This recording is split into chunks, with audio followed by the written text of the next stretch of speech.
મારે દીકરો કેવી રીતે થશે? આમ તે દિવસે સભામાં સોપો પડી ગયેલો અને બધા વિચારમાં પડી ગયેલા.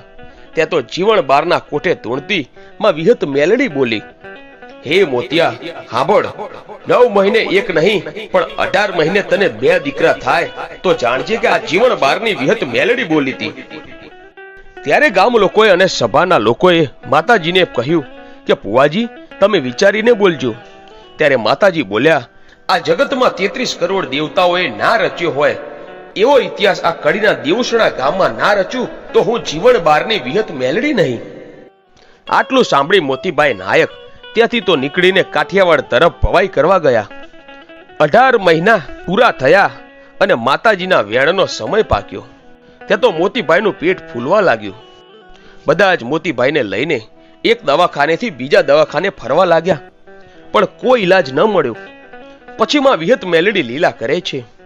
એવામાં મોતીભાઈને જ્યાં દવાખાને લઈ ગયા હતા ત્યાં રસ્તામાં વિહત મેલડી એક 80 વર્ષની ડોશીનું રૂપ લઈને આડા આવ્યા અને પૂછ્યું કે ભાઈ ક્યાં જાઓ છો?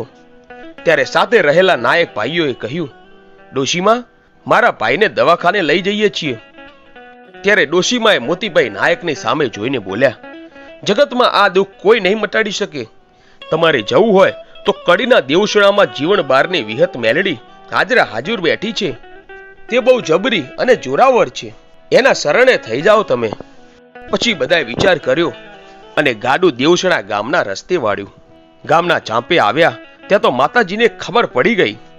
પછી તો માતાજીએ જીવણ બારને કહ્યું કે મોતિયાને મારા મઢની અંદર ના આવવા દેતો, એ ચોર છે. એટલે જીવણ બાર ગામના ચાંપે પહોંચ્યો. ત્યાં તો જીવણ બારના કોઠે વિહત મેલડી ધૂણવા આવી અને નાયક ભાઈને પૂછ્યું કે આને શું થયું છે?